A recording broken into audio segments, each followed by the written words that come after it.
también. Bendito y alabado Señor, queremos darte gracias, Padre bendito, por cada una de las vidas que permites que nos reencontremos hoy. Gracias, Señor, por poner en cada uno de nosotros el espíritu de reunirnos, de encontrarnos, la disposición de sacar el tiempo, Señor, para escuchar de tu palabra, para aprender más de ti, de tu carácter, de esto que necesitamos también para crecer espiritualmente, Padre. Gracias, bendito Señor, porque tú estás obrando, Señor, porque tú estás obrando en la vida de cada uno de nosotros y de nuestras familias, a tu modo, a tu manera y a tu tiempo, Señor. En este momento que nos disponemos a estudiar, a leer, Señor, los mensajes, cada una de las letras y las palabras que has dejado para nosotros, te pedimos por favor que tu Espíritu Santo nos acompañe, que tu Espíritu Santo nos ilumine, que permita, Señor, que cada una de estas palabras lleguen a nuestro corazón, se graben en nuestro corazón, en nuestra mente y las vivenciemos cada día, Señor, y que tú seas glorificado siempre, bendito Padre. Alabado sea tu nombre, Señor. Amén y amén. Amén, amén. Muchas gracias por la oración. Bueno, ya se han conectado más personas, así que bienvenidos a los que se conectan, los que están entrando. Recuerden que aquí podemos hablar yo preferiría que pues, los que pudieran tener sus cámaras prendidas mucho mejor porque así nos damos cuenta que estamos interactuando completamente. Hasta el momento, no sé si alguien me pudiera recordar más o menos los temas que hemos visto, como para hacerlo más dinámico. Hasta aquí que hemos visto, ¿recuerdan nuestro primer tema? ¿Cómo comenzamos esta serie? ¿Alguno recuerda? Vamos, Gloria, no nos haga quedar mal. Hable. El problema es que yo no le quiero quitar a usted el lugar, Willy, hágale. Bueno, creo que se nos... Pues Yo prefiero que Camilo nos repase. Bueno, no es tanto un repaso, sino más bien es para saber si... Es que miren, si vamos, estamos atentos, sí. y no, vamos tema a tema, pero yo siento a veces que como que terminamos un tema y ya se nos fue, y más cuando, digamos, son cosas que son un poco más profundas, a veces no se nos queda a todos. Por eso, digamos, a veces insisto que puede haber una repetición en lo que hagamos. De hecho, Lo trato que de yo... pasa, lo que pasa es que realmente yo como asisto a varias de Camilo, yo sí puedo decir que hemos visto las 7 iglesias, también que hemos visto el mensaje del tercer ángel. De O los sea, tres, yo sé no del varios temas, tercero pero es que solito. me confunden con todos los que he visto con Camilo. Y donde me encuentro con Gloria y Claudia todo el tiempo. Ok, y en los miércoles, ¿nosotros en qué serie venimos?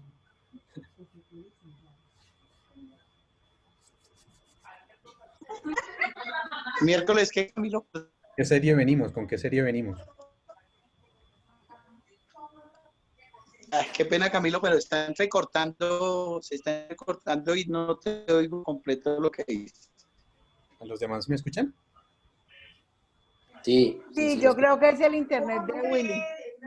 Bueno, Willy, es ahí el internet de repente para bajarse y conectarse o algo así.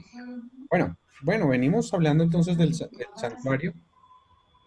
Hasta el día de hoy hemos tenido 7 temas. Este es el séptimo, ¿sí? 7 temas, digamos, dentro de esos 7 temas, pues han habido divisiones de esos temas de a 2 sesiones. Yo creo que hemos tenido más de como unas 10 sesiones hasta el momento. Alcanzamos, yo creo que a tener unas 10 sesiones, yo creo. De esas 10 sesiones hemos visto inicialmente, en la introducción vimos como el símbolo del santuario Jesús se encuentra básicamente como centro del santuario en algunos símbolos interesantes. Vimos a Cristo como la roca, no sé si lo recuerdan. Vimos a Cristo como la escalera. Vimos a Cristo como la serpiente, ¿sí? Y veíamos que esos son símbolos específicamente de lo que Cristo hace por nosotros, cómo Él se hizo pecado por nosotros para tomar nuestro lugar, el que merecíamos básicamente.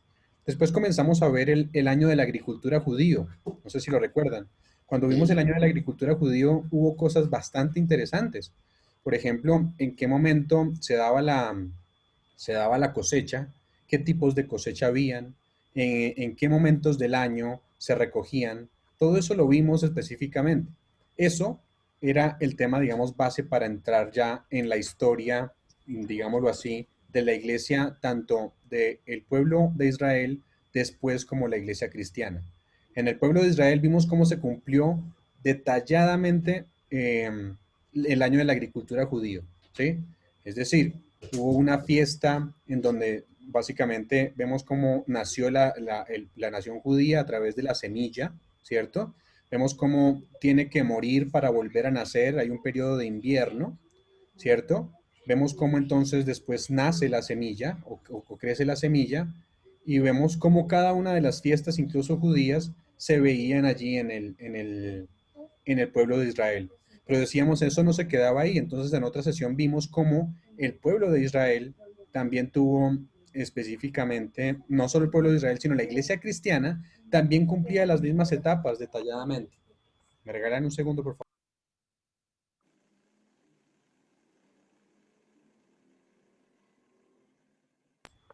Listo. Entonces, veíamos eso también en la iglesia cristiana. Y nuestro último tema se trató del santuario, el hombre de pecado y el santuario. Vimos acerca de dos misterios. No sé si recuerdan al menos los misterios. Los El de, misterios de la Biblia. el de la iniquidad El y misterio de la iniquidad El misterio de la piedad. y el misterio de la piedad. Esos son los dos misterios que habla la Biblia. ¿Dónde se desarrollan esos misterios? Un lugar. en el lugar santísimo. En el santuario, no en el lugar santísimo, en el santuario, ¿cierto? ¿Cómo lo veíamos? ¿Por qué, por ejemplo, y le hago la pregunta, ¿por qué el misterio de la iniquidad se desarrolla en el santuario? Porque allí es donde dejamos los pecados, ¿no? Mm, pero según lo que vimos, Iniquidad. ¿alguien sabe por qué? No me ¿Por acuerdo. qué se desarrolla el misterio de la iniquidad en el santuario también? ¿Qué tiene que ver el misterio de la iniquidad con el santuario? Sería entonces la pregunta.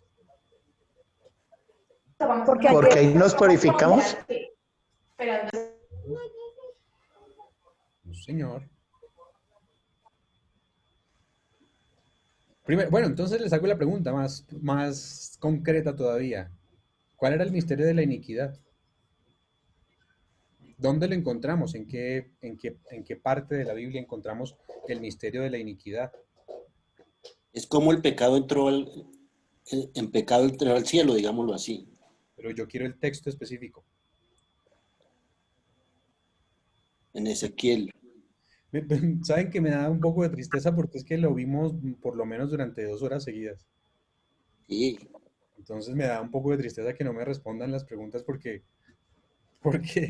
o estamos, digamos, o no lo estoy explicando bien, o bueno, ojalá que sea la segunda que no me están poniendo atención.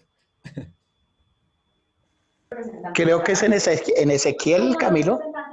No, al menos no lo pueden al menos paragrafiar. Paragrafiar está mal dicho. Parafrasear, perdón. Eh, creo que es... ¿fuiste lleno de iniquidad y pecaste, tal vez? Bueno, buen intento. No. Primera de ¿No? Timoteo 3:16 es donde estaba precisamente el misterio de la iniquidad. Y primera de Timoteo 3:16 dice que, perdón, ese no es. El de la iniquidad tiene que ver con segunda de Tesalonicenses, allí 3, ¿cierto? O 2, donde nos habla específicamente del hombre de pecado, ¿cierto? ¿Qué nos dice el hombre de pecado? Dice que antes de que venga Jesús, dice que tendrá que levantarse el hombre de pecado, ¿cierto? Levantándose contra todo lo que es Dios, haciéndose pasar por Dios, dice específicamente, y dice algo interesante, que se va a sentar ¿en dónde? en el trono de Dios. En el trono. Entonces ahí está la relación del misterio de la iniquidad. Sí, el misterio de la iniquidad es básicamente cómo un hombre se sienta y ocupa el lugar que solamente le pertenece a Cristo y precisamente falsifica todo lo que pasa en el santuario. Pero por otro lado, el misterio de la piedad es Jesús, que también se sienta en el santuario y planea básicamente un plan de salvación para salvarnos a todos nosotros, ¿sí? Eso fue lo que vimos hablando del hombre del pecado y el santuario. Es decir, hay un misterio que es el misterio de la piedad que se desarrolla en el santuario porque Cristo vino a morir por nosotros y el camino del santuario lo vemos allí específicamente en lo que hizo por nosotros. Recuerden, Él vino, murió por nosotros, ¿cierto? ¿Qué más hizo? Se bautizó. ¿Qué más? Primero se bautizó, ¿cierto? Comenzó su ministerio, después murió por nosotros, después resucitó, después vendrá, ¿recuerdan? Primero subió allá al cielo, en el cielo entonces le mostró al Padre, dijo, por esta sangre, Señor, ya todos pueden llegar a, los que miren a través de la fe pueden llegar a ser salvos, pero una vez de eso entonces pasó al lugar santísimo y en el lugar santísimo desarrolla una obra que es la de separación, la de poner en los corazones que acepten su ley o básicamente quitar de alguna manera de los corazones la ley a los que no acepten. Ese es el misterio de la piedad. Es decir, Jesús se hizo hombre, se encarnó, vino, murió, resucitó y ahora está en el cielo y vendrá para venir por nosotros, para todos los que lo aceptaron. Pero eso se desarrolla en el santuario. El camino lo encontramos en el santuario. Pero el misterio de la iniquidad también lo encontramos en el santuario. Es un hombre que trata de falsificar lo que hizo Jesús para tomar el lugar de Jesús y falsificar todo lo que se hace en el santuario. De hecho, íbamos mueble a mueble viendo qué era lo que se falsificaba. Nuestro tema de hoy básicamente se titula La transferencia del pecado. La transferencia del pecado, vamos a estudiar un poquito el problema que a veces no entendemos, el problema de la salvación, el problema, digámoslo así, ese mismo misterio de la piedad, vamos a detallarlo más, pero ¿qué pasa con el pecado? Es decir, ¿qué pasa con ese problema de pecado? Es lo que estudiaremos hoy. Y digamos que ese es un problema cósmico y para un problema cósmico una solución universal. Quiero decirles que aún no comprendemos bien incluso esto que está pasando allí.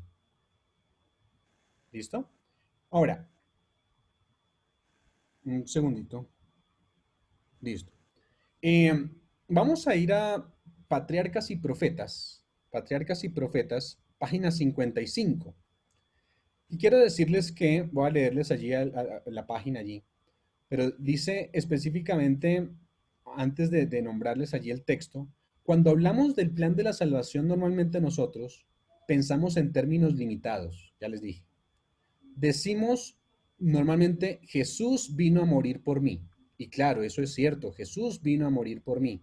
Decimos a veces, vino a morir por los pecados de este mundo. Y claro, eso es cierto, vino a morir por los pecados de este mundo. Pero hacemos del plan de la salvación, cuando decimos eso, algo muy pequeño. ¿Sí? Hacemos del plan de la salvación algo muy pequeño. Como si el propósito del plan de la salvación tuviera que ver solamente conmigo de manera individual. ¿Ustedes creen que el plan de la salvación tiene que ver solamente con Claudia, con Daniel, con Joana?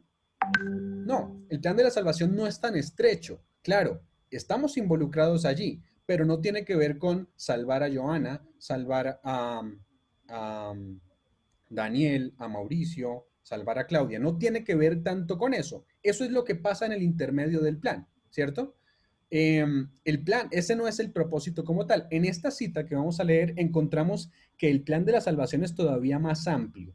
Ahora, cuando digo que no tiene que ver, ojo que no estoy diciendo que no estamos involucrados, ¿sí? Estamos involucrados. Solo que el plan de la salvación, este problema del pecado, es algo que es mucho más amplio. Recuerden lo que dije al principio. Problema cósmico, solución cósmica también, ¿cierto? Entonces, dice así, Patriarcas y Profetas, página 55. Dice, pero el plan de la redención tenía un propósito todavía más amplio y profundo que el de salvar al hombre. ¿Qué dice? ¿Sí escucharon eso? Sí. El plan de la redención tenía un propósito todavía más amplio y profundo que el de salvar al hombre. Cristo no vino a la tierra solo por este motivo. No vino meramente para que los habitantes de este pequeño mundo acatasen la ley de Dios como debe ser acatada. No vino solamente para eso, sino que vino, miren para lo que vino para vindicar el carácter de Dios ante el universo. ¿A qué vino Jesús? A vindicar el carácter de Dios. Exacto. Eso quiere decir que ¿tiene Dios un problema universal? Según el texto Claro. que estamos leyendo, Dios tiene un problema universal. Sigo leyendo. A este resultado de su gran sacrificio, a este resultado de su gran sacrificio, a su influencia sobre los seres de otros mundos, así como los del hombre, se refirió el Salvador cuando poco antes de su crucifixión dijo, ahora es el juicio de este mundo, ahora el príncipe de este mundo será echado fuera, y yo, si fuese levantado de la tierra, a todos traeré a mí mismo. Eso dice Juan 12:31. El acto de Cristo de morir por la salvación del hombre no solo haría accesible el cielo para los hombres, sino que ante todo el universo justificaría a Dios y a su Hijo en su trato con la rebelión de Satanás. Demostraría que la perpetuidad de la ley de Dios, más bien, demostraría la perpetuidad de la ley de Dios y revelaría la naturaleza y las consecuencias del pecado. Así que Dios tiene un problema universal en sus manos. El pecado no solo es problema de este mundo, no tiene solamente que ver con este mundo. El problema es de todo el Universo. universo. Entonces lanzo la pregunta. ¿Dónde comenzó el pecado? Recuérdenlo. En el cielo. ¿Cuántos ángeles logró conquistar Lucifer? La tercera parte. Exacto, la tercera parte de los ángeles. ¿Y los ángeles cuántos son? Dice la Biblia que son miles y miles de millones. Satanás entonces logró engañar a una tercera parte de esos ángeles. Otra pregunta, ¿está involucrado en el cielo, o más bien, está involucrado el cielo en la gran controversia entre el bien y el mal? Claro que sí. Sí. Claro que sí, el cielo está involucrado. Entonces les hago la pregunta más específica en el cielo. ¿Los ángeles están involucrados? Claro que sí, Sí. también. Lo acabamos de leer. ¿Los seres humanos? También. Total. ¿Los seres de No todo? empezamos nosotros en el cielo, pero sí empezamos acá en la tierra a estar involucrados. Exacto. ¿Los seres de otros mundos? También porque ellos son También. espectadores de todo lo que está sucediendo. Exacto. Eso quiere decir entonces que todo el universo está involucrado. Por eso cualquier solución que Dios también imponga debe ser también como Universal. No basta con salvar a la tierra, si se dan cuenta, tiene que ser Sí, o una sea, solución universal. ¿Mm? No ¿Por es qué? solamente la salvación nuestra. No es- O sea, nosotros somos como un resultado de lo que realmente está sucediendo, que es la vindicación del carácter de Dios. Exacto. Si quieren alguien lea Salmo 51:4. Yo ya lo había leído en alguna ocasión, pero no sé si lo hemos leído como es correcto. ¿Qué dice Salmo 51:4? Leo, dice, contra ti solo he pecado e hice lo malo ante tus ojos, pues tú eres justo cuando hablas y sin reproche cuando juzgas. Bueno, no sé si alguien tiene una versión diferente, una versión que diga diferente al final.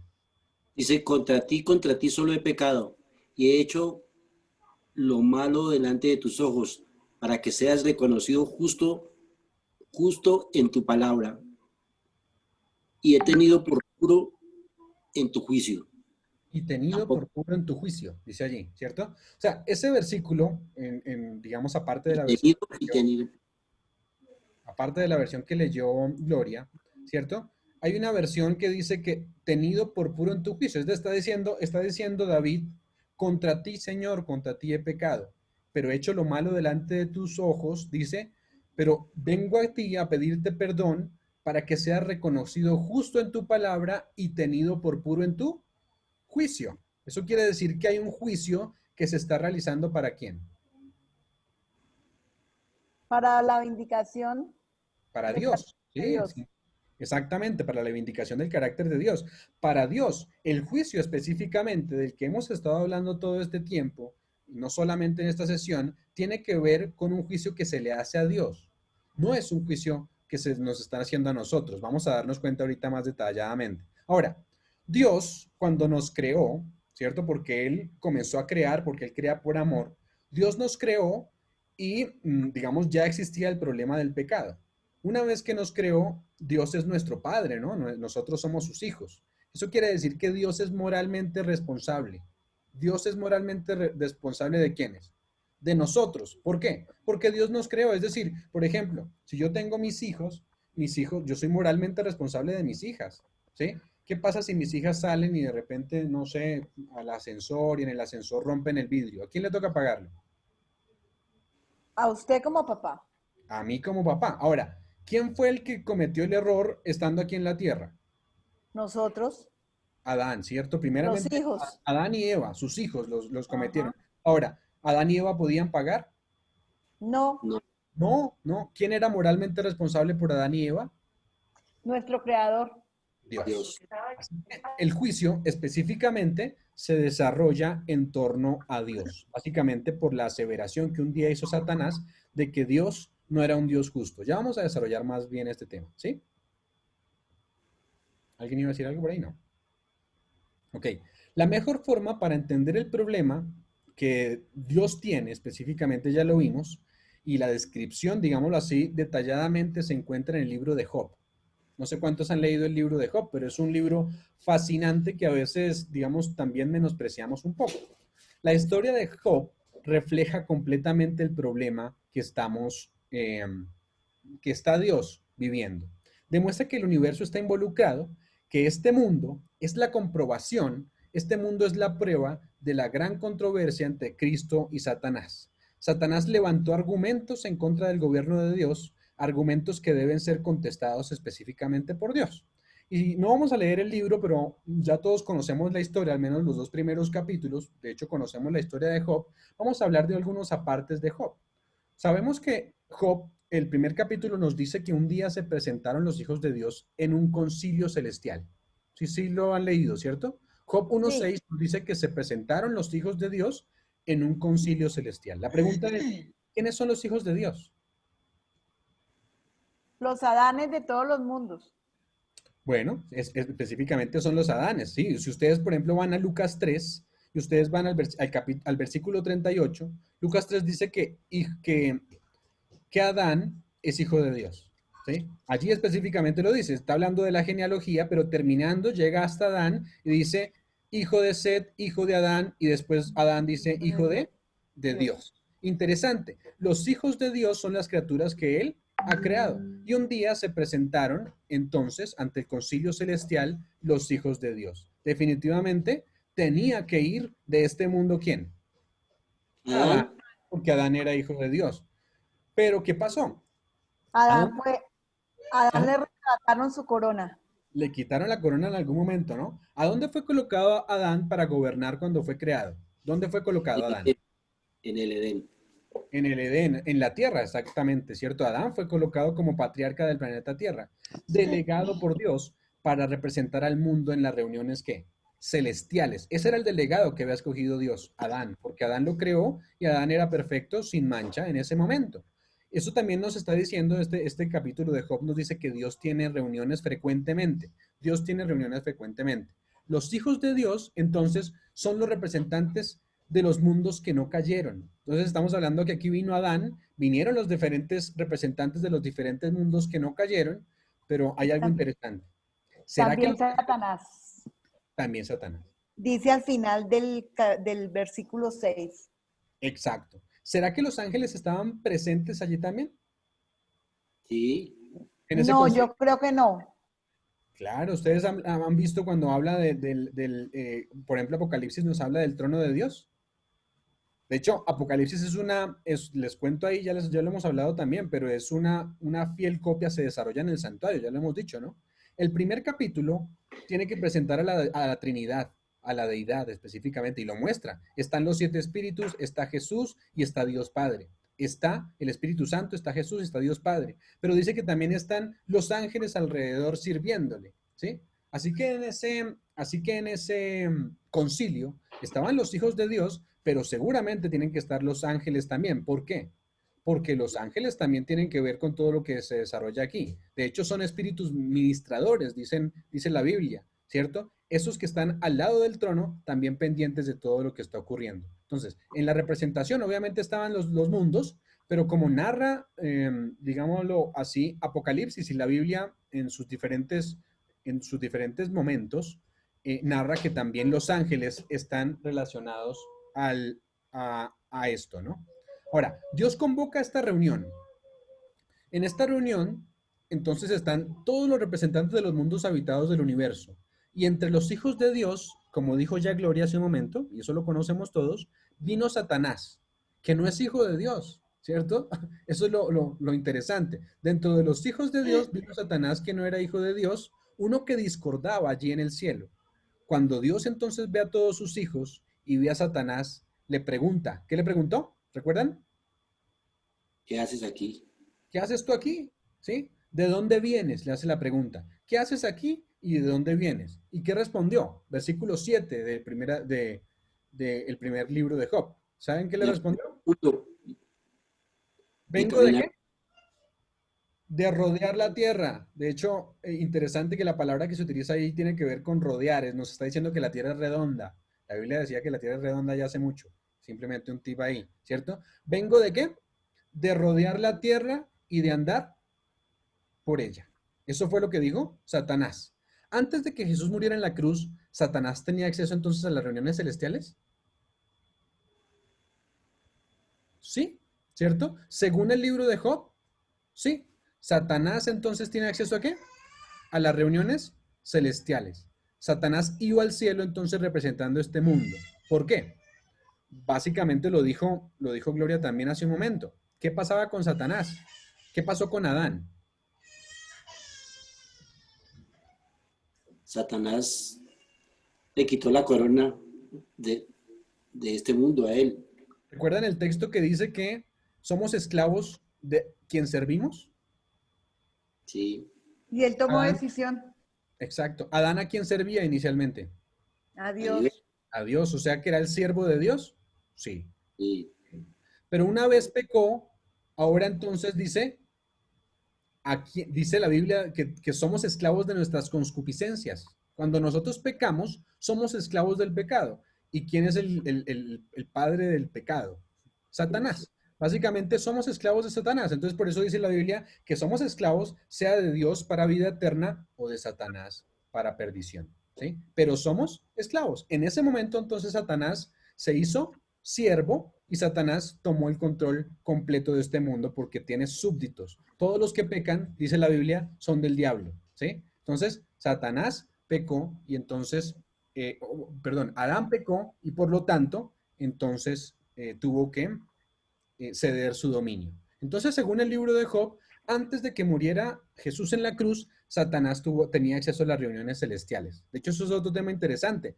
Satanás tendrá 3 caídas, durante la historia ha tenido 3 caídas. La primera caída, esa apenas pecó en el cielo, lo sacaron del cielo, pero lo expulsaron. Pero una vez Adán pecó, le cedió su dominio y pudo entrar a las cortes celestiales para ver qué era lo que pasaba. Entonces tenía acceso al cielo, ¿sí? ¿Qué pasa una vez en la cruz? En la cruz del Calvario, Cristo muere por nosotros, recupera entonces el dominio de este mundo, y al recuperar el dominio de este mundo, entonces Satanás, ¿qué pasa con Satanás? Ya no tiene acceso al cielo. Pero habrá una última caída. Ustedes conocen lo de los 1000 años, ¿no? Los 1000 años específicamente, ¿sí? Cuando hablamos de los 1000 años, Satanás va a quedar atado a este mundo. Ahora Satanás puede viajar por el universo, puede hacerlo, ¿sí? No puede entrar al cielo, pero puede viajar por el universo. Pero cuando lleguen los 1000 años, estará atado a esta tierra. ¿Qué quiere decir? Ya no podrá salir ni siquiera de esta tierra. Estará atado. Y finalmente, su última caída, cuando sea destruido por completo. Pero bueno, el libro de Job entonces nos dice que Satanás estaba representando a este mundo, ¿sí? Básicamente, pues como lo sabemos, tenía que haber ido Adán, pero Satanás entonces le quita su dominio. Entonces, noten que el libro de Job, en el capítulo 1, desde el capítulo 1, tiene un juicio, o se desarrolla un juicio, no sé si lo habían notado antes. Se desarrolla un juicio, ¿en dónde? En el libro de Job. Miren, todos los elementos para un juicio están ahí. Cuando tengan tiempo, léanlo en su casa. Capítulo 1, capítulo 2. Van a darse cuenta que todos los elementos para un juicio están ahí. Están los ángeles y los representantes de otros mundos, ¿cierto? Esos son el jurado. Es decir, los ángeles y los representantes de otros mundos son el jurado, hablando del juicio. Tenemos a Dios Padre, que ¿quién es? El juez. El juez. Tenemos el acusado. ¿Quién es el acusado? Nosotros, Satanás. Adán. ¿Quién es el acusado? Ah, Job. Diablo. No. Job. Bueno, Vamos a darnos cuenta que el acusado no es Job. El acusado es Dios, básicamente. ¿Sí? Vamos a darnos cuenta. Por eso tenemos un juicio. Dijimos al principio que el juicio se le está haciendo ¿a quién? A Dios. Entonces, tenemos los ángeles y los representantes de otros mundos que son el jurado. Dios Padre, que es el juez. Pero el acusado también es Dios. Así que no es Job. Tenemos también un defensor. ¿Quién es el defensor? Jesús. Cristo Jesús es nuestro defensor, nuestro abogado defensor. Si alguno hubiese pecado, tiene como abogado a Jesucristo, ¿cierto? El Hijo de Dios, el Hijo de Dios. Hay evidencia que se analiza en el tribunal, allí hablando del libro de Job. ¿Qué creen? ¿Hay evidencia o no? Sí. ¿Sí, cierto? ¿Cuál es la evidencia? ¿Alguien sabe? La evidencia es el trato de Dios para con Job, ¿sí? Esa es la evidencia, el trato de Dios para con Job. Esta es la evidencia. Entonces, tenemos la evidencia. Básicamente la evidencia es cómo está tratando Dios a Job, ¿sí? Y eso se puede hablar en términos más generales. ¿Cómo trata Dios al ser humano? ¿Cómo trata Dios a sus seres creados? Esa es básicamente la evidencia. Entonces, ¿cómo trata Dios a Job? Así se demuestra si realmente el juicio que se hace contra Dios es verdadero o no es verdadero. Entonces, tenemos la evidencia, tenemos el jurado, tenemos el juez, tenemos el abogado y tenemos el acusado. Tenemos a todos. Básicamente, entonces, tenemos un tribunal. Juicio. Un juicio específicamente, allí un juicio, un tribunal. Dios le dice entonces después a Satanás, en Job 1.8, dice, voy a leerlo, dice, ¿no has considerado, cierto, a mi siervo Siervo Job, Job. que no hay otro como él en la tierra, varón perfecto y recto y temeroso de Dios y apartado del mal? Hace la pregunta. Satanás dice, antes de eso, entonces le dice, claro, claro que lo he visto, pero ¿sabes por qué Job te sirve? Porque tú eres bueno con él, le dice, ¿sí? Y además, tú a algunos tratas bien y a otros tratas mal. Entonces Satanás comienza allí, ¿no? Sí, claro, sí lo he considerado, sí he visto a tu siervo Job, ¿cierto? Que no hay varón como él en la tierra, claro, pero es que tú has sido bueno con él. Pero lo que yo te estoy diciendo, dice Satanás, es que tú eres bueno con unos, pero tratas mal a otros. Mira, a Job tú le has dado todo. Le has dado casa, le has dado propiedades, le has dado riquezas, le has dado animales, le has dado criados, le has dado hijos, le diste todo. Tú lo tratas bien a él. Entonces, mientras que a otros tratas mal, eso es lo que está diciendo Satanás. No sé si se dan cuenta aquí que el problema no es solo con Job. Está diciendo, Sigue juzgando a Dios. está diciendo, a unos tratas bien y Y a a otros. otros ¿Y ese problema tiene que ver solamente con la tierra o solamente con Job? no. Todos. La aseveración es con todos. A unos tratas bien y a otros tratas mal. Por eso le dice, ahora que tú has visto a Job, bueno, quítale todo eso y vas a ver cómo Job blasfema en tu rostro. ¿Sí? Quítale todo lo que tiene y vas a ver que ahora sí va a blasfemar. Tremenda acusación, ¿no? La que hace allí Satanás a Dios. Ahora, como ya dije, no es una acusación solamente con respecto a la tierra, si se dan cuenta. No tiene que ver solamente con la tierra, sino es una acusación que tiene que ver con todos los seres creados, ¿sí? Es una acusación que se está relacionada con todos los seres creados. Ahora, Dios está en problemas ahora, después de eso. Claro, le dice Satanás, tú dices que Job me sirve por interés, que él solo me ama por lo que yo le estoy dando, ¿cierto? Y está enfrente de todos los seres celestiales. Pero enfrente de todos los seres celestiales también Dios dice, te dejo tocar todo lo que todo lo que tiene. Está diciendo eso. Satanás dice, después de que Dios le dice, bueno, toca todo lo que tiene, Satanás le dice, le voy a demostrar a todos los que escuchan, los que están escuchando, todos los seres celestiales, que Job sirve a Dios por interés. Porque Dios es parcialista, con unos es bueno y con otros es malo. Malo. Entonces dice la Biblia que hizo Satanás. Salió y le quitó todo a Job. ¿Qué le quitó? Los Hijos, hijos, las tierras, los ganados, todo. le Acabó quitó con todo. todo, ¿cierto? Hijos, hijas, bestias, criados, posesiones, todo lo que tenía, acabó con todo, ¿cierto? Pero Job declaró, interesante, que en el capítulo 1, en el versículo 21 dice, y dijo, desnudo salí del vientre de mi madre y desnudo me iré. volveré Me a iré. él, ¿cierto? Jehová dio y Dio Jehová y el Señor quitó. sea el Bendito nombre de Jehová bendito. Y dice, en todo esto no blasfemó Job, Job. ¿cierto? ¿Cómo se sentirían todos los seres celestiales en ese momento? ¿Quién tenía razón? Pues igual volvió a quedar chasqueado Satanás. Exacto. ¿Cómo se sintieron los seres celestiales específicamente en ese momento cuando Job dijo, desnudo salí del vientre de mi madre, Dios dio, Dios quitó, sea alabado el nombre de Dios? ¿Cómo se sintió los seres celestiales? ¿Qué pensaron? Pues el hecho nomás de que de la respuesta de Job es como un bofetón para Satanás porque no era lo que le estaba diciendo. Fuera de eso, Job no sabía que no era Dios el que estaba, o sea, indirectamente era Dios permitió, pero el que le quitó realmente fue Satanás. Sí, exacto. Eso quiere decir que los seres celestiales se sintieron completamente felices, ¿cierto? Y además dijeron, Dios tenía razón. Ahora Dios creía, tenía razón. ¿Sí? ahora creía los otros seres celestiales o la gente que estaba escuchando creía que Job adoraba a Dios por lo que él le daba. Ujú. Y Job demostró que no es por lo que le daba. Dios quería a Dios porque sí, porque le amaba, porque es el Salvador. Ahora, aunque la duda seguía todavía, vamos a ver ahorita en la mente de los seres celestiales, todavía seguía la duda, este episodio y otros más, sobre todo el de la cruz, Jesús en la cruz, ¿no? Pero este episodio demostró que Dios tenía razón, que Job sirve a Dios porque lo ama, ¿sí? Ahora, pónganse a pensar ahora esto en sus vidas, ¿sí? No sé qué pruebas nosotros pasamos a veces, ¿Por qué estamos adorando a Dios? pero no sé qué pruebas estemos afrontando, ¿no? Pero hay pruebas que son profundas, hay pruebas más sencillas, pero solamente a veces con pruebas pequeñas nosotros nos quejamos, ¿sí? Y cuando nos quejamos, entonces, ¿qué dirán los seres celestiales?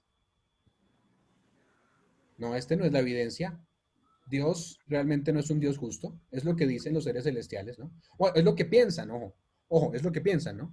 Porque hay todavía una duda, o había una duda, ya les voy a aclarar eso, había una duda, ya duda no hay, ¿sí? Pero había una duda específicamente. Entonces lo que dicen los seres celestiales ahora es, sí, Job sirve a Dios básicamente porque lo ama, ¿sí?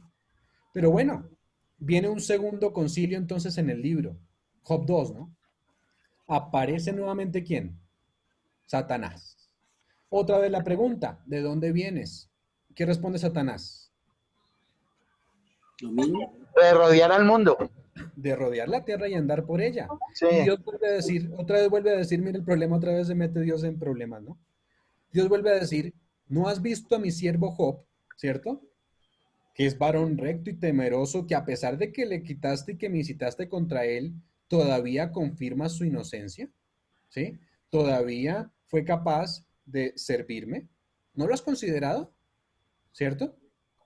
Y los seres celestiales dicen, aleluya, seguramente allí, y comienzan a aplaudir porque Dios realmente está diciendo todo. Así que Dios quedó bien. Pero Satanás entonces ahora dice, bueno, tú me dejaste tocarlo a él, ¿cierto? Pero, o básicamente me dejaste tocar lo que tenía, pero no me dejaste tocarlo a él. Ahora, si me dejas tú tocarlo a él, tú vas a ver que va a blasfemar en tu rostro. Es decir, si me dejas tocar su vida, su salud, vas a ver cómo blasfema ahora sí en tu rostro. Como Recuerda que, reniega. recuerden otra vez que lo que está diciendo en ese momento lo está diciendo en presencia de los seres celestiales. Todo el universo está allí, está escuchando lo que dice, le está diciendo, bueno, recuerda entonces ahora, tú le quitaste todo, pero ahora bueno, permítele tocar su vida. La gran controversia no solo tiene que ver, entonces volvemos a verificar, no solo tiene que ver con este mundo, ¿cierto? Todo el universo está, ¿qué? Involucrado. Dios le dice a Satanás, está bien, ve, haz lo que tú quieras con él, pero ¿qué? No le toques la vida. Nada más no lo mates, es decir, pues No llévalo lo hasta mates. las últimas, tócale su salud, está bien, pero no lo mates, eso es lo que le está diciendo. Satanás dice, bueno, ahora sí van a ver el resultado, ahora sí Job va a blasfemar y ahora sí voy a demostrar que Dios es un Dios tirano, ¿cierto? Porque y dijo, Satanás ahora dijo, ahora sí Job se va a demostrar falso. Satanás entonces sale de la presencia de Dios y dice allí en la Biblia que hirió a Job ¿con qué? Con una enfermedad que era Con, basada en llagas, sí, ¿cierto? Dice que desde la planta de la cabeza hasta la planta de los pies tenía llagas. Eran llagas tan dolorosas y grandes que se rascaba con una teja, dice la Biblia allí. Con una teja donde no alcanzaba, se rascaba y estaba desesperado Job. Pero imagínense qué clase de enfermedad sería esa como para que se rascara con una teja. Pero Job vuelve a decir, por ejemplo, Job 13:15 nos dice otra vez, he aquí, dice, aunque él me matare, en él esperaré. No obstante, defenderé delante de él mis caminos. Dice Job, aunque él qué, me matare, en él esperaré. Entonces, ¿quién se mostró verdadero en la gran controversia? Job, Dios. Dios se Dios. mostró verdadero Dios, en la gran controversia, ¿cierto? Dios. Job, ¿quién era la evidencia terrenal? Job. Job. Job era la evidencia terrenal. El que estaba en tela de juicio no era Job, era Dios, básicamente. El trato de Dios con los seres humanos era la evidencia terrenal, ¿sí? La evidencia que tiene Dios ante el mundo somos nosotros. Nosotros somos esa evidencia. Entonces, cada vez, pongámonos a reflexionar cada vez en esto, ¿cierto? En lo que puede pasar. Satanás decía que Dios salva a algunos y condena a otros. Satanás dice, por ejemplo, tú salvas a David, que David era un adúltero, era un asesino, y dice, y me condenas a mí. Me sacas a mí del cielo solamente por una cosa pequeña. Pero mira, David era adúltero, asesino. Por ejemplo, también dice, salvas a Salomón, que tuvo 1000 mujeres, que gastó toda su vida en los placeres de este mundo, y condenas al pobre pagano que vive allí en el África, por ejemplo. O dice, tú salvas a Moisés, lo llevas al cielo, sabiendo que él se airó, como lo vimos en nuestra primera sesión aquí, y golpeó la roca 2 veces, símbolo de tu sacrificio, ¿cierto? Mientras que otros pecadores que hicieron menores cosas, tú los condenas. Tú no eres justo, vuelve a decir, no eres misericordioso, eres un Dios parcialista. Condenas a los que quieres, ¿cierto? Y a los que no, pues no los condenas. Es decir, tú eres selectivo. Y ese es el problema básicamente que tiene Dios.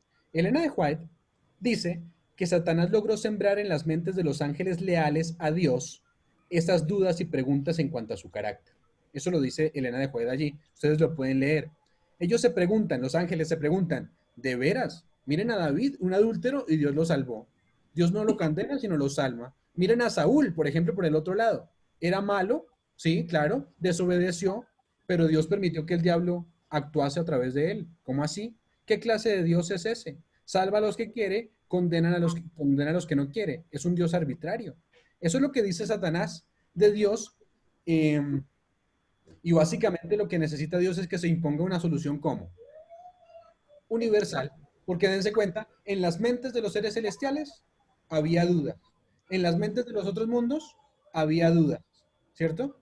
Entonces, en general, hay dudas, ¿sí?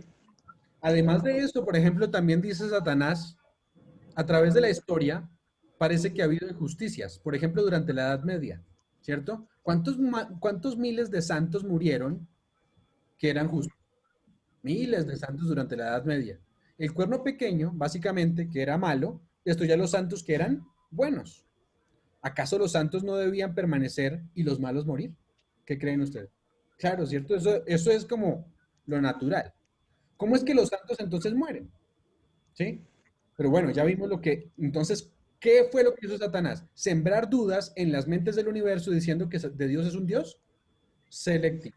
Pero algunos versículos vamos a leer ahora que indican que el trabajo de Jesús aquí en la tierra y en el cielo tiene en vista no solo reconciliar a este mundo, sino también el universo. Porque cuando termine la gran controversia, todo el universo decir que Dios es justo, misericordioso, amoroso y verdadero, ¿cierto? En caso de todo ser humano, el caso de todo ser humano, incluyendo Satanás, Doblará entonces cada ser humano su rodilla ante Dios y proclamará, dice la Biblia, que Dios ha sido un ser amoroso, un Dios amoroso con sus hijos. Miren, el primer texto, Colosenses 1:20. ¿Quién lo quiere leer?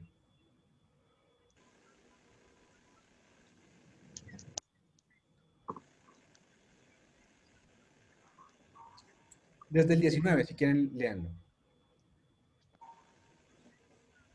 Por cuanto agradó al Padre que en él habitase toda plenitud, y por medio de él reconciliar consigo todas las cosas, así las que están en la tierra como las que están en los cielos, haciendo la paz mediante la sangre de su cruz, de su cruz. Interesante, ¿no? Está diciendo que ¿qué? Y por medio de él, ¿por medio de quién? de Jesús. De Jesús. Reconciliar consigo ¿qué cosas? Solo la tierra. No, al hombre con Dios. Todas las cosas que están en los cielos. Sí, dense cuenta qué es lo que dice allí. Todo el universo, todo. Dice, todas las cosas, así las que están en la tierra, como las que están en ¿dónde? En el cielo. Los cielos, haciendo la paz mediante la sangre en la cruz. El sacrificio que hizo Jesús en la cruz reconcilió las cosas que están en el cielo y las que están en ¿dónde? En la tierra. No solo lo que está en la tierra, y no dice solo lo que está en la tierra, dice también lo que está en ¿dónde? En los cielos. Efesios 1:10.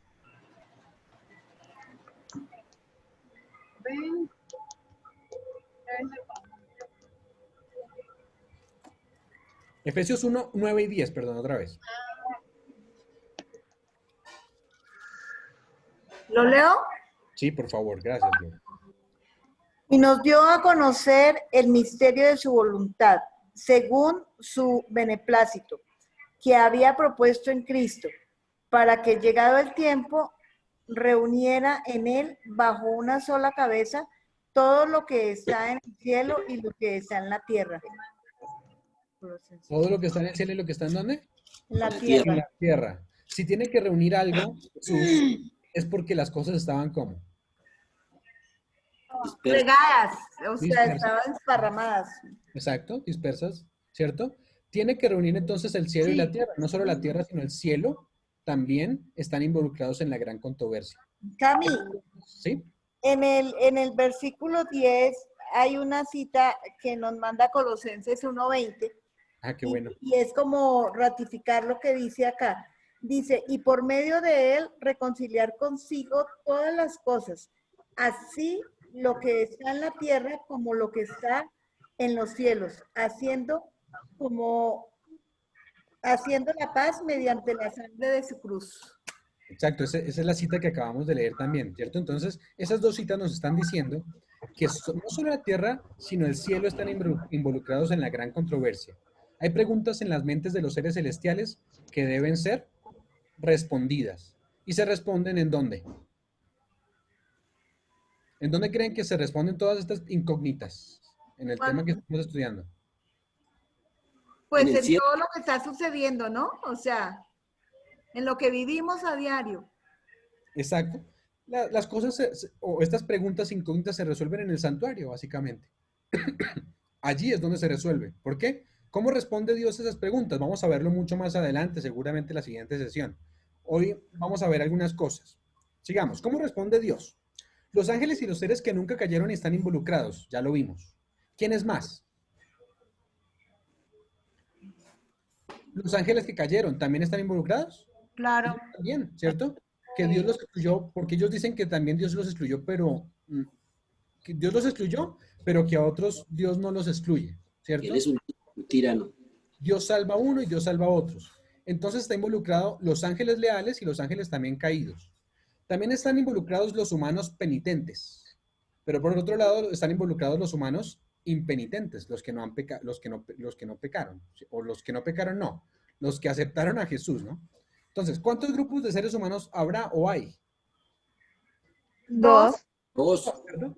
¿Están involucrados todos? Todos. ¿Cierto que sí? ¿Quién más está involucrado? Dios y el santuario. Y cualquier solución debe contestar las preguntas en las mentes de todos los involucrados. Es decir, cuando concluya el pecado, los ángeles leales, los ángeles caídos, Satanás, los penitentes, los impenitentes, Dios, Cristo, los seres de otros mundos, tendrán todos que confesar que Dios ha actuado correctamente en la gran controversia. ¿En dónde contesta Dios las preguntas que hay? Ya dijimos, en el santuario, ¿cierto? Hablemos entonces un poquito del santuario y ya con esto vamos a finalizar. El santuario de Dios contesta las preguntas de todos los seres humanos de manera extraordinaria. ¿Sí? El santuario va a contestar las preguntas. Hablemos de lo que sucedía en el atrio del santuario. Ya lo hemos hablado varias veces. Los pecadores vivían ¿en dónde? Mientras hacían, por ejemplo, las fiestas. ¿En dónde vivían? Fuera, Exacto, en el campamento. ¿Cierto? El Supongamos que un fuera. marido, digamos, pensemos aquí en términos de hoy en día, supongamos que un marido llegó a la casa y no encontró el almuerzo listo, ¿cierto? Bueno, la Biblia dice que maridos, amad a vuestras mujeres, así como... Él lo más de lindo se pone y lo hace. ¿Cierto? Sí, algunos, sí, claro, algunos dicen Así como Willy. Willy se sienta y lo hace. Y yo iba a decir, y toma. yo iba a decir, tú sabes que yo soy así, Glorita. Yo sé. Por eso Hoy, lo digo. mañana por lo menos voy a hacer carne en bistec con ensaladita para que sea sano. ¿A qué horas puedo llegar? Cuando tú quieras, y Camilo también, los que quieran. No, me pues avisan. es que lo que pasa es que hay que llegar a que esté calientico, Willy. Ah, bueno, listo. allí 1:30. Listo, ahí estoy. Algunos normalmente dicen así como dice Gloria, algunos dicen mi esposo pide el almuerzo pero nunca lava ni un plato, ¿no? Pero bueno, supongamos que llegó el marido y se puso furioso y ofendió entonces a la esposa, ¿sí? Porque dijo, no está el almuerzo, ¿cómo así que no está el almuerzo? Y se puso furioso y regañó a la esposa, ¿cierto? Pero después reflexiona, se va allá después de comer, después de que come el almuerzo que Willy hizo, ¿cierto? Reflexiona y dice, yo sí hice algo malo, ¿cierto? Me enojé, he pecado. Ya siempre me trae arepa con queso.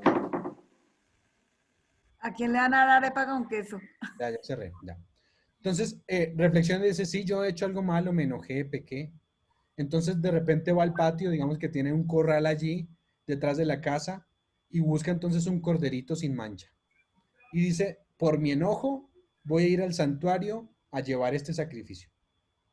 Y entonces el individuo llega con el cordero de 1 año, así en sus brazos, entra por la puerta oriental del santuario y lo recibe ¿quién? El sacerdote. El sacerdote. Imagínense el caso. Este no es el único pecado, yo solamente estoy hablando de un pecado, ¿no? Pero nosotros decimos mentiras, pero tenía que el pecador ir, tomar un corderito, primero reconocer que había pecado, ir, traer un corderito y lo llevaba por la puerta oriental del santuario y lo recibía el sacerdote. El sacerdote entonces se dirige al pecador dentro del atrio y lo lleva al pie del altar, lo pone ahí al pie del altar. El sacerdote entonces le da al pecador un cuchillo, ¿cierto?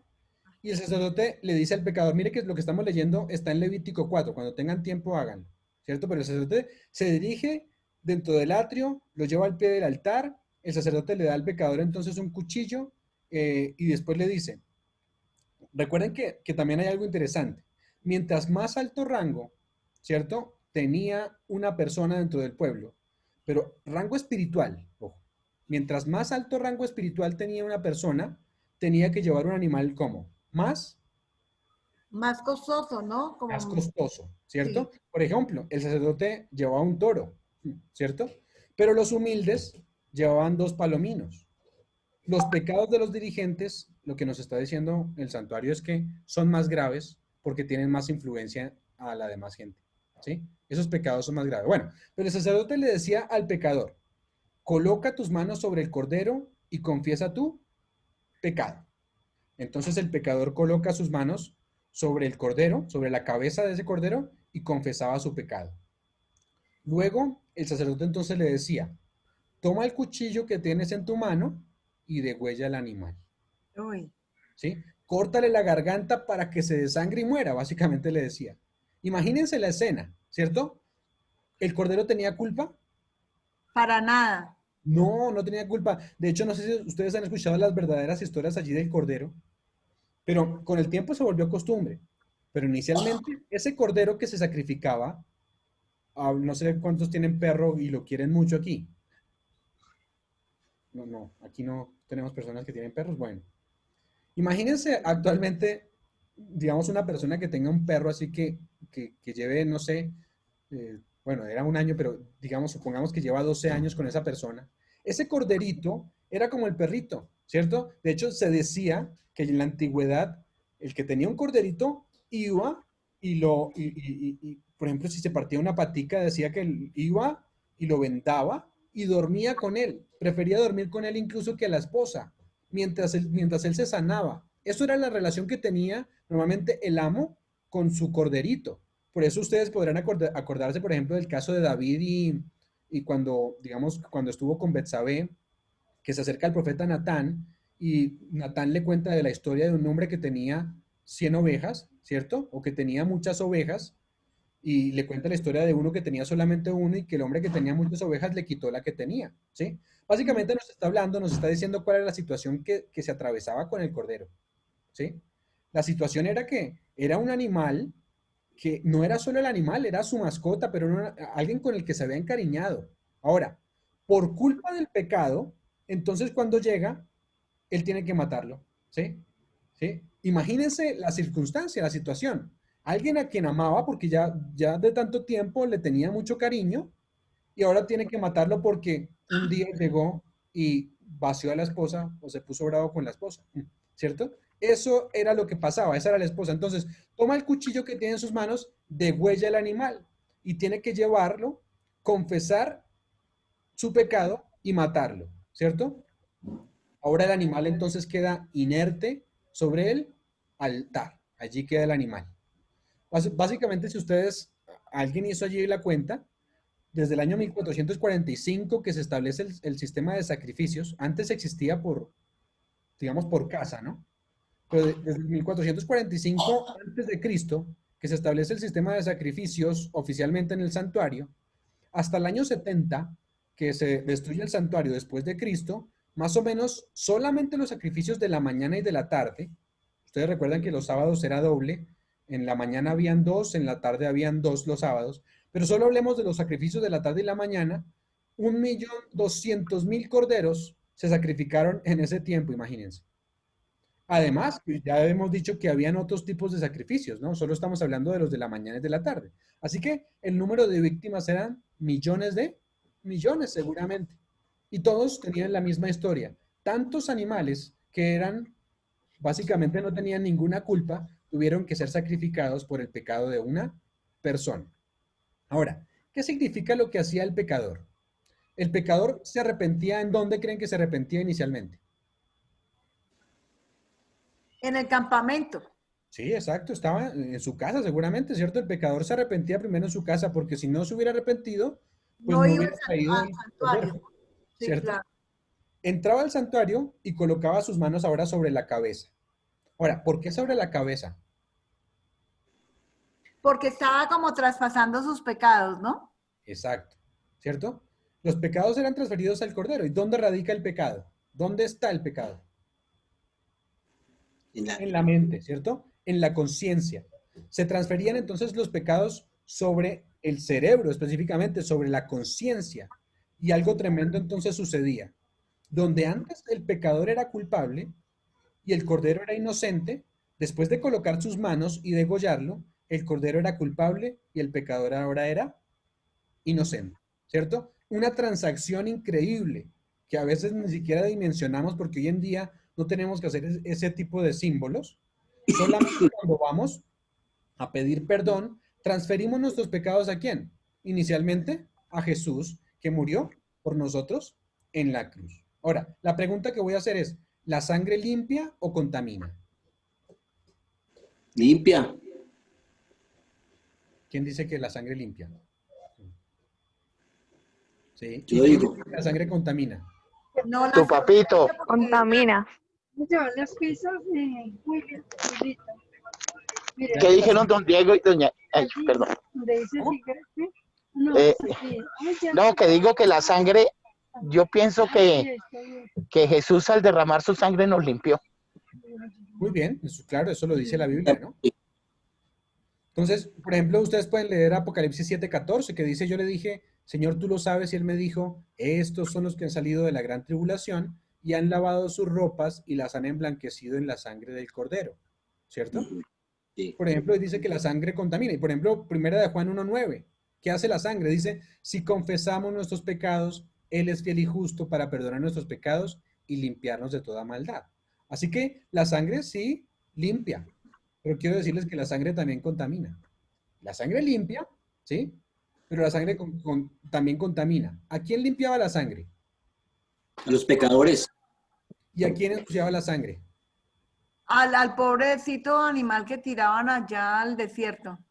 Así que la sangre limpiaba al pecador, pero ensuciaba al cordero, ¿cierto? Ajá. Porque el pecador, al colocar sus manos sobre la cabeza del cordero, transfería sus pecados al cordero y el cordero moría. ¿Y la paga del pecado es? Muerte. Muerte. El cordero entonces se había convertido en un pecador igual al que realmente había pecado. ¿Eso es justo? No. No, pues a simple vista no es justo, ¿cierto? Que un cordero bueno muera y el pecador se vaya limpio. Pero esto es lo que realmente dice Satanás. Vamos a ver en la siguiente sesión cómo Dios contesta a esto. Ahora, volvamos al cordero. La sangre del cordero entonces estaba contaminada del pecado. ¿Quién quedaba limpio? El El pecador, pecador.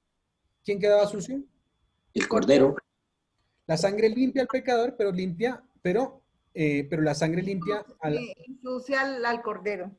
exacto, limpia al pecador, pero ensucia al cordero. Ahora, leamos Levítico 4, que dijimos. Levítico 4:4. Levítico 4:4 específicamente todo el capítulo nos habla de varias clases de sacrificio, pero hoy solamente vamos a ver uno y vamos a ver la primera parte. Levítico 4:4. Miren lo que hacía específicamente cómo era el sacrificio. Levítico 4:4. ¿Qué dice el versículo 4? Traerá el becerro a la puerta del tabernáculo de reunión delante de Jehová y pondrá sus manos sobre la cabeza del becerro y lo degollará delante de Jehová. Entonces dice, ¿qué se hacía después? Dice que traerá a quién? El pecador al tabernáculo de reunión delante de Jehová y pondrá su mano sobre la cabeza, ¿cierto? Y lo va a degollar delante de Jehová. Ahora, ¿qué se hacía después de degollar al animal? ¿Se acabó el servicio? No, No. la Versículo sangre, 5. ¿Qué se hacía con la sangre? Versículo 5. y el sacerdote ungido tomará de la sangre del becerro y la traerá al tabernáculo de reunión. Así que trae la sangre y la trae ¿a dónde? Al tabernáculo, ¿Eso, a qué se refiere el tabernáculo? al lugar santo, al lugar santísimo. Al lugar santo, ¿cierto? El lugar santo específicamente, ¿cierto? Sí. Lleva al lugar santo, al tabernáculo. La sangre inmunda, contaminada de pecado, la llevaba al tabernáculo. ¿Era justo que el animal muriera? Seguramente no. Pero veremos que Jesús, que es ese símbolo de ese animal, pues no va a cargar para siempre los pecados.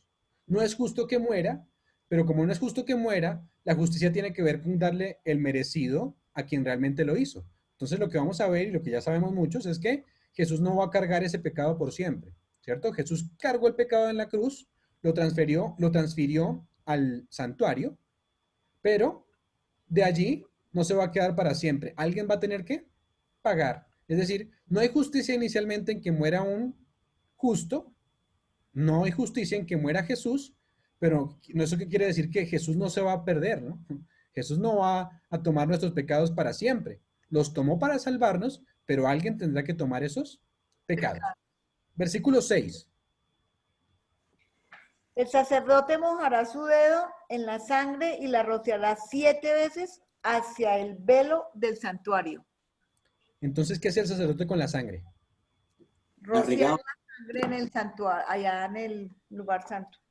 Rociaba la sangre que tenía ¿qué? Pecado. Significaba que el pecador se llevaba a la víctima, ¿cierto? Significaba esto. Del pecador se llevaba el pecado a la víctima.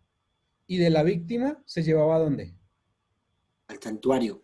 Al santuario. ¿Entendemos lo que estamos diciendo ahí? El pecado era transferido del pecador a la víctima y la víctima moría. Y luego el sacerdote vivo tomaba la sangre y la llevaba al santuario y la rozaba transfiriendo el pecado del pecador al santuario. ¿Cómo habrá quedado el santuario después de un año? Uy, Sangre quedaba ahí, claro. Si recuerdan Terrible. ese mismo texto que leímos de Salmo 51 dice que purifícame con hisopo.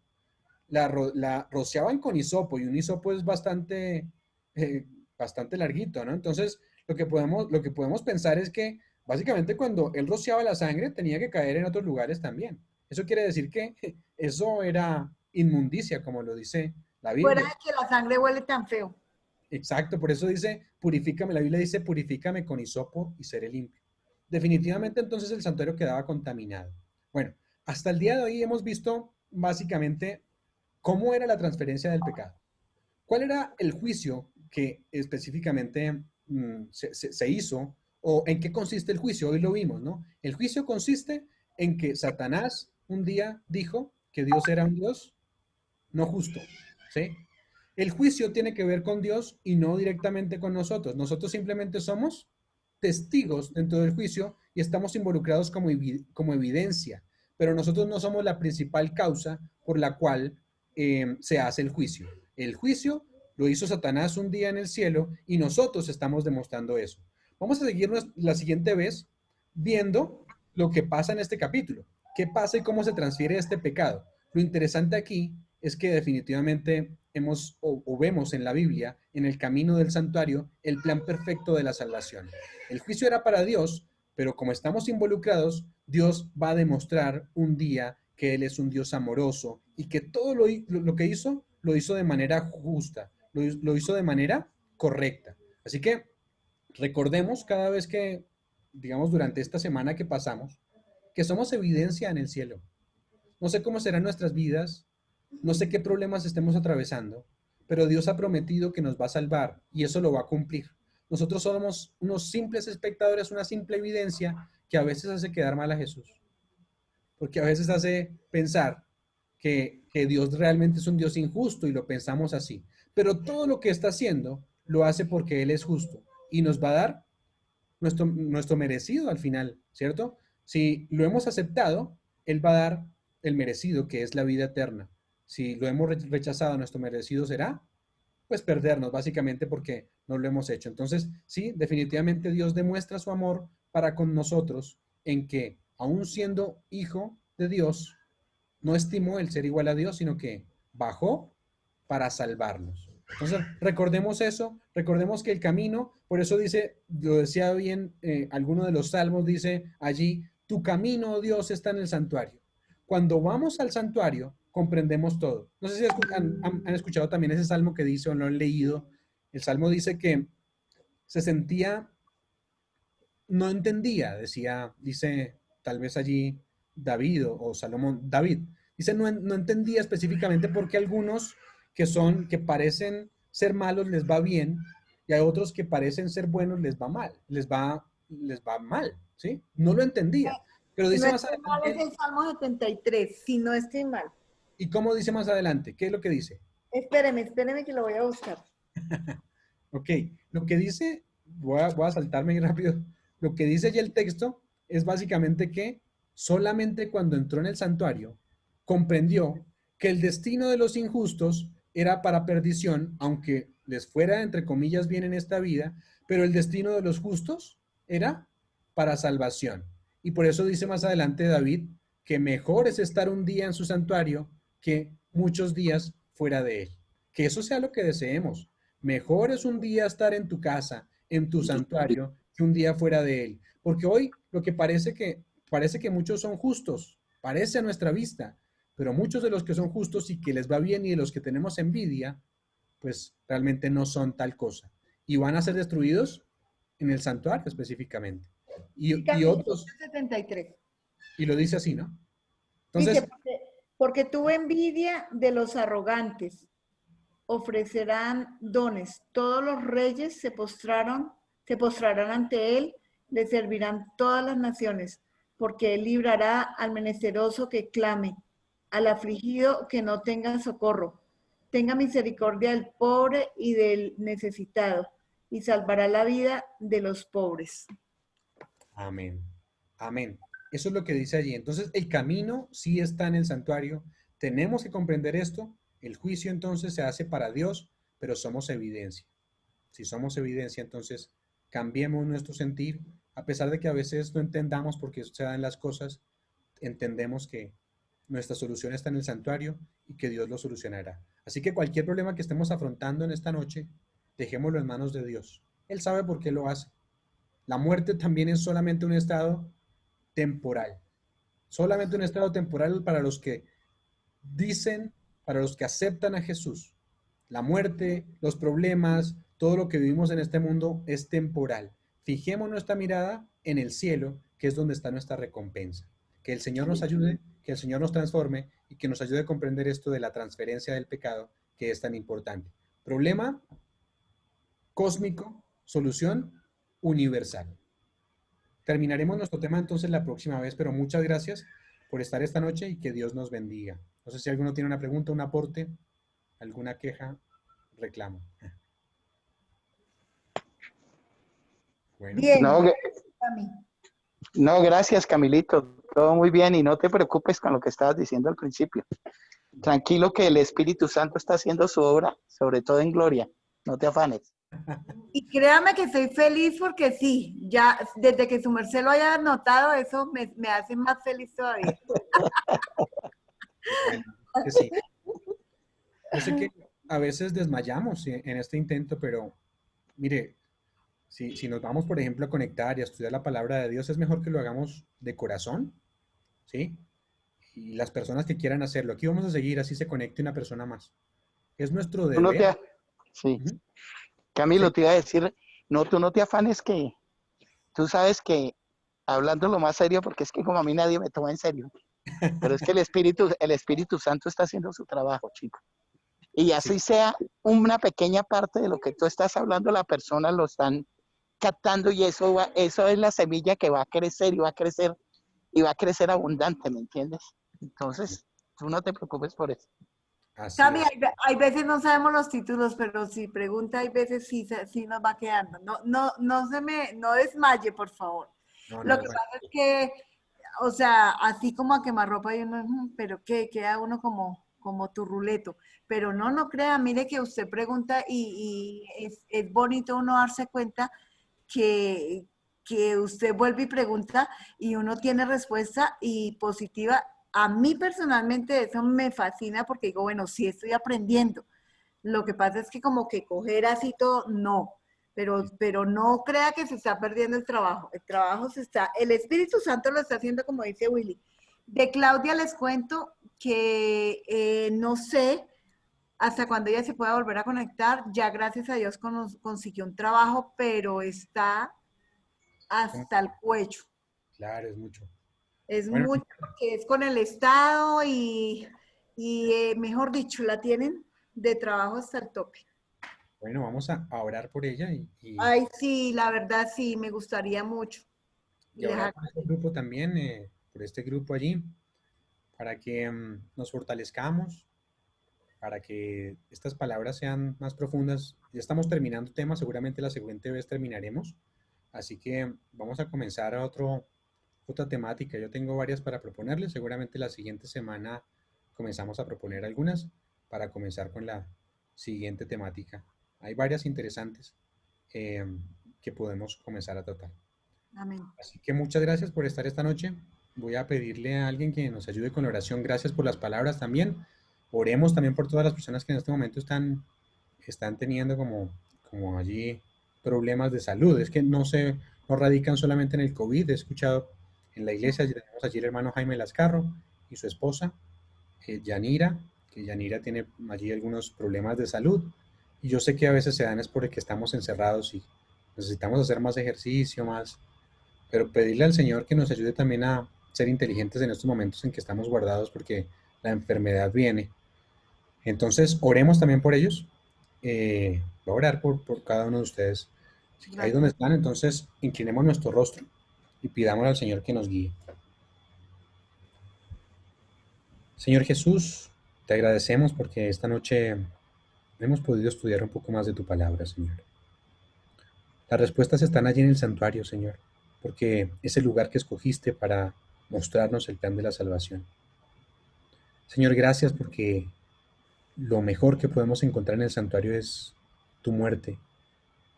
Muerte que vindicó nuestros caracteres, Señor. Muerte que vindicó tu carácter.